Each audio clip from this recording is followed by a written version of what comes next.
बड़वा PVM live classes में आज आपका फिर से अभिनंदन है और स्वागत है।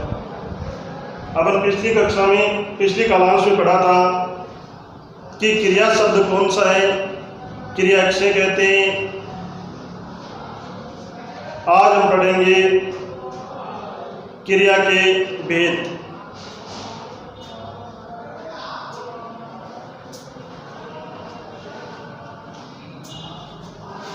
यानी क्रिया को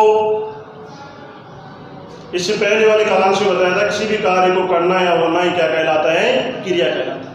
और क्रिया कौन सा है, विकारी शब्द। आज हम जानेंगे कि क्रिया के कितने रूप होते हैं, कितने प्रकार होते हैं, कितने भेद होते हैं। तो विद्यार्थियों, क्रिया के दो भेद होते हैं।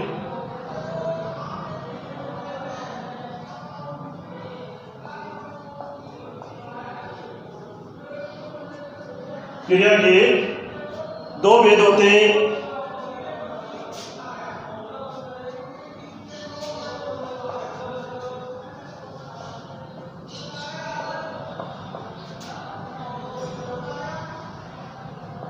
कर्म के आधार पर और दूसरा है प्रयोग या रचना के आधार।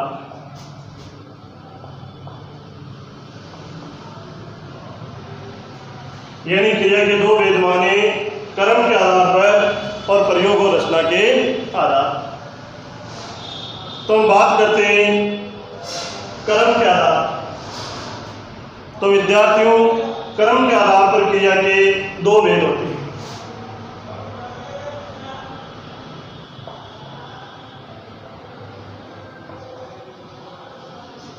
कर्म के आधार पर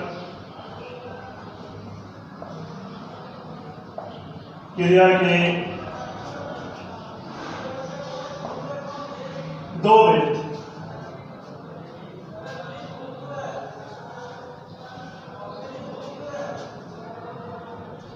आकर्मक क्रिया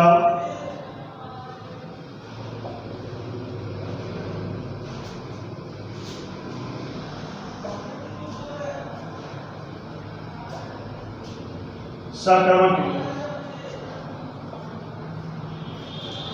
यानी कर्म के आधार पर क्रिया के दो भेद होते हैं, अकर्मक क्रिया और सकर्मक क्रिया। अब विद्यार्थियों, जानने की बात यह है कि अध्यापक ने पढ़ाया कर्म के आधार पर क्रिया के दो भेद होते हैं। एग्जाम में बच्चे लिखे कर्म के आधार पर क्रिया के दो भेद होते हैं, लेकिन यहाँ पे भेद के स्थान पर प्रकार या रूप या वर्गीकरण आ गए। यानी कर्म के आधार पर क्रिया के कितने प्रकार होते हैं, कर्म के आधार पर क्रिया को कितने भागों में वर्गीकृत कर सकते हैं, कर्म के आधार पर क्रिया के कितने रूप होते हैं। तो यहाँ पे विद्यार्थी एग्जाम हॉल में असमंजस्य में पड़ जाते हैं कि अपने गुरुजी ने तो यही बताया था कि भेद पढ़ाए थे, ये प्रकार है, वर्गीकृत है, ये रूप है, ये कहाँ से आ गए। लेकिन इसमें असमंजस्य में पढ़ने की कभी भी जरूरत नहीं है। यानी चाहे प्रकार पूछे, चाहे भेद पूछे, चाहे रूप पूछे, चाहे वर्गीकरण पूछे। यानी कर्म के आधार पर क्रिया के आपको दो ही भेद बताने हैं, यानी अकर्मक क्रिया और सकर्मक क्रिया।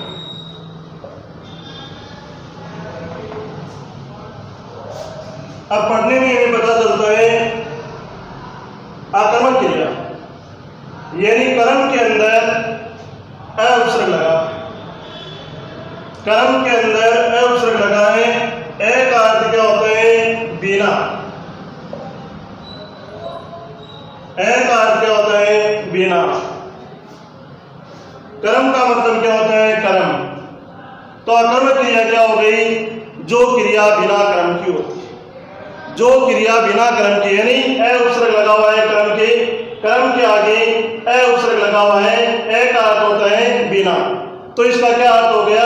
जो क्रिया बिना क्रम की होती है वही कौन सी क्रिया कहलाती है? अकर्मक क्रिया कहलाती है।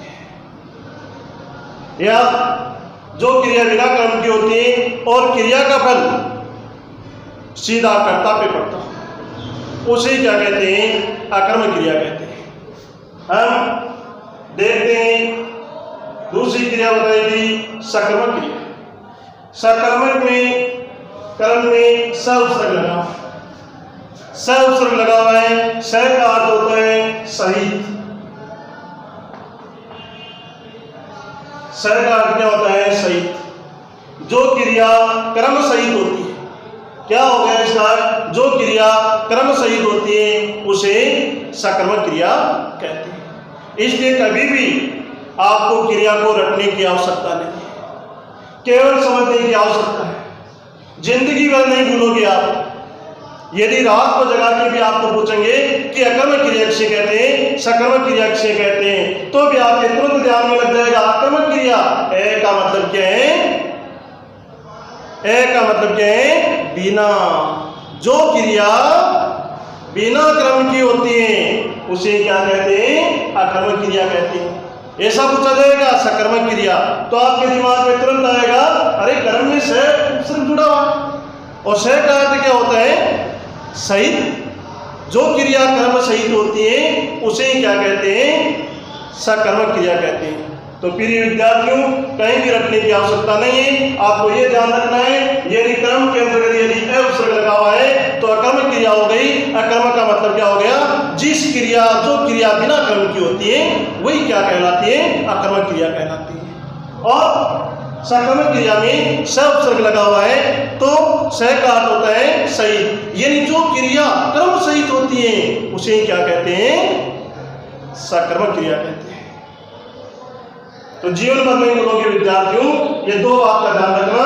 यानी सकर्मक में स उपसर्ग लगा हुआ है जिसका अर्थ है सही, और अकर्मक में ए उपसर्ग लगा हुआ है जिसका अर्थ है बिना। जो क्रिया बिना कर्म की होती है अकर्मक होती है, जो क्रिया कर्म सहित होती है वह सकर्मक क्रिया होती है। अब देखते हैं, जैसे उदाहरण अकर्मक क्रिया का,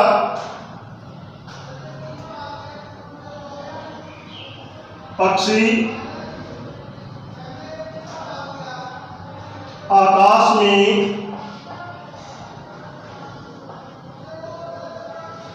उड़ रहे हैं। पक्षी आकाश में उड़ रहे हैं। गीता सो रही है। गीता सो रही है। सीता नाच रही है।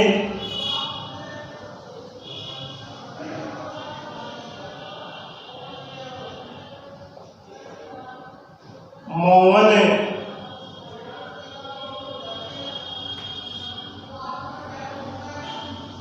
पढ़ रहा है।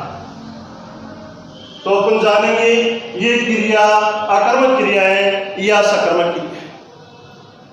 तो देखेंगे विद्यार्थियों, सबसे पहला उदाहरण, पक्षी आकाश में उड़ रहे हैं। पक्षी आकाश में उड़ रहे हैं तो सर्वप्रथम में क्रिया का क्या स्टेप है? यानी क्रिया को जानना, यानी वाक्य में क्रिया कहाँ है जो आपको बताया था। यानी किसी भी कार्य का होना या करना ही क्या कहलाता है? क्रिया कहलाता है। तो पक्षी आकाश में उड़ रहे हैं, यहाँ भी क्रिया पक्षियों का कार्य कहाँ हो रहा है? उड़ रहे हैं। अब आपको बताया था उड़ रहे हैं, जब क्रिया को पहचानते समय आपको ना लगा के पहचानना है तो क्या क्रिया हो जाएगी? उड़ना। चाहे क्रिया कुछ ही हो, ये कोई भी लिंग, कोई भी वचन, कोई भी कारक में हो, लेकिन आपको क्रिया को पहचानते समय ना लगा होना चाहिए। यानी पक्षी आकाश में उड़ रहे हैं, पक्षी आकाश में उड़ रहा है, पक्षी आकाश में उड़ रहे थे, पक्षी आकाश में उड़ चुके हैं, यानी कुछ भी आए लेकिन आपको ना लगा करके क्रिया को पहचानना है। तो यानी पक्षी आकाश में उड़ रहे हैं, यहाँ पे आपको अकर्मक क्रिया में दो प्रश्न लगाना है, कौन और किसने। कौन और किसने, ये लगा के देखना है क्रिया से पहले कौन उड़ रहे हैं, यानी कर्ता पे फल पड़ेगा कौन लगाने से। कौन उड़ रहे हैं, पक्षी उड़ रहे हैं। कौन उड़ रहे हैं, पक्षी उड़ रहे हैं। तो ये पक्षी के कर्ता है, पक्षी क्या हो गया, कर्ता है।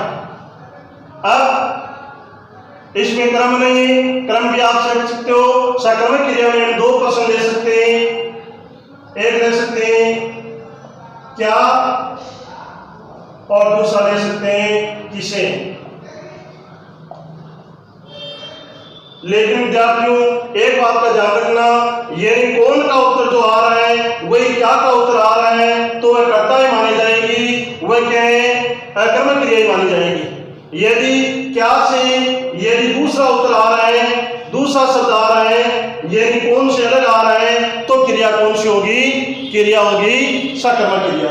तो देखते हैं क्या उड़ रहे हैं, पक्षी उड़ रहे हैं। क्या उड़ रहे हैं, पक्षी उड़ रहे हैं। यहां भी कौन उड़ रहे हैं, पक्षी उड़ रहे हैं। एक ही आ रहा है तो एक है कर्ता पे फल पड़ रहा है, तो ये कौन सी अकर्मक क्रिया है, उसमें क्या है, कर्म नहीं है। जो क्रिया बिना कर्म की होती है वही क्या कहलाती है, अकर्मक क्रिया कहलाती है। इसी तरह अगला उदाहरण देखते हैं, गीता सो रही है।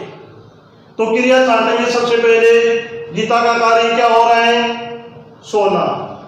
यानी आपको अभी बताया था, यानी क्रिया को छांटते समय आपको ना लगाना है तो क्या हो गया, सोना। देख सकते हैं, यानी कौन लगा के देखेंगे अकर्मक क्रिया में, कौन सो रही है, गीता सो रही है। तो गीता क्या है, कर्ता है। अब क्या लगा के देंगे, क्या सो रहे हैं, किसे सो रहे हैं, नहीं उतरा, तो ये कौन सी हो गई, अकर्मक क्रिया है। इसी तरह सीता नाच रही है, सीता नाच रही है। अब नाचना क्या है, कार्य का काम हो रहा है, नाचना हो रहा है, और ये नाचना क्या है, क्रिया है। नाचना क्रिया है, तो क्रिया नाचना क्रिया है। कौन लगा के देखेंगे अकर्मक क्रिया में, आपको बताया 2 प्रश्न बनते हैं, कौन और किसने लगा के देखेंगे। कौन वसंजीव में होता है और किसने, ये किसने कहाँ लगाया जाता है, यानी कारक। लेकिन कारक भी 8 प्रकार के होते हैं, 8 कारक का प्रयोग नहीं होता है। यानी किसने, किसने यानी 2 ही कारक है। किसने का मतलब कर्ता ने, किसे, किसे से किस में आता है, करण से, यानी कर्ता और करण कारक का प्रयोग होता है। तो ये बच्चों विद्यार्थी इस बात का ध्यान रखना, जहां किसने लगा हुआ है वह निश्चित ही 100% कौन सी क्रिया होती है, सकर्मक क्रिया होती है।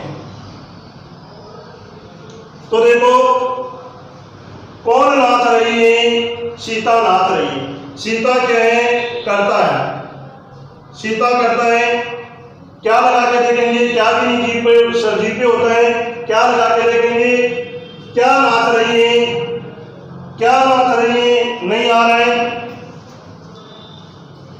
अगला देखेंगे, मोहन पढ़ रहा है। तो पढ़ना क्या है, क्रिया है। कौन लगा के देखेंगे, कौन पढ़ रहा है, मोहन पढ़ रहा है। तो मोहन क्या है, करता है, मोहन करता है। और क्या पढ़ रहा है, सकर्मक क्रिया में आपको 2 बताए थे, क्या और किसे। यानी क्या पढ़ रहा है, नहीं आ रहा है, तो मतलब क्या है, कर्म नहीं है, बिना कर्म की। तो ये क्या है, अकर्मक क्रिया का उदाहरण है। यानी जो क्रिया बिना कर्म की होती है, कर्ता का फल सीधा, क्रिया का फल सीधा कर्ता पे पड़ता हो। जैसे उड़ना क्रिया है, उड़ना क्रिया का फल सीधा पक्षी पे पड़ता है, पक्षी करता है। सो रही है, यानी सोना क्रिया का फल सीधा गीता पे पड़ता है, गीता करता है। नाच रही है, नाचना क्या है, क्रिया है, और सीता क्या है, करता है। यानी क्रिया का फल सीधा कर्ता पे पड़ रहा है।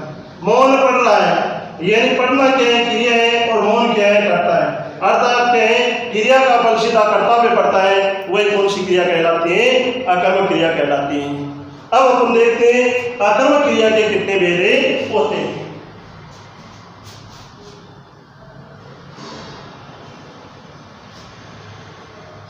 तो विद्यार्थियों, ये ध्यान रखने की बात है कि जिस क्रिया बिना क्रम की होती है वह कर्मक होती है, जो क्रिया क्रम सहित होती है वह सकर्मक क्रिया होती है। तो अकर्मक क्रिया के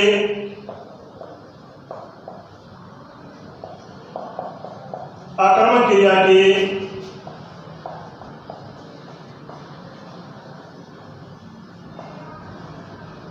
अकर्मक क्रिया के 3 भेद होते हैं।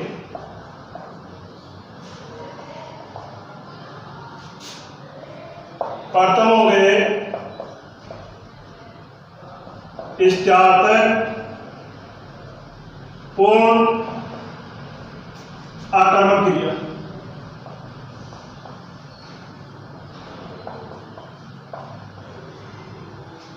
सेकंड हो गया गत्यार्थक पूर्ण आक्रामक क्रिया। थर्ड हो गया अपूर्ण आक्रामक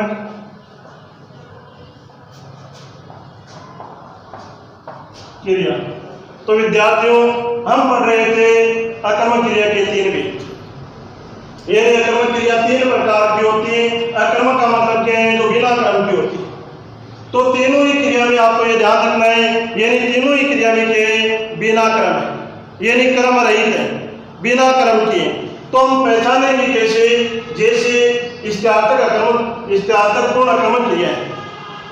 इष्टार्थक का मतलब क्या होता है? स्थिरता। रटने की जरूरत नहीं है, केवल समझने की आवश्यकता है।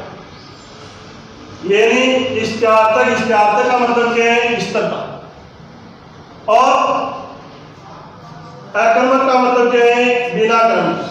यानी जो क्रिया बिना कर्म की होती है, जो क्रिया बिना कर्म की होती है और कर्ता के स्थिरता का बोध कराती है, यानी कर्ता की स्थिरता का बोध कराती है, वही क्या होते हैं? इष्टार्थक पूर्ण अकर्मक क्रिया होती है। नेक्स्ट क्लास में मिलते हैं। इनके बारे में इष्टार्थक अकर्मक क्रिया, गत्यार्थक पूर्ण अकर्मक क्रिया और अपूर्ण अकर्मक क्रिया, ये हम आगे क्लास में देखेंगे। जय हिंद।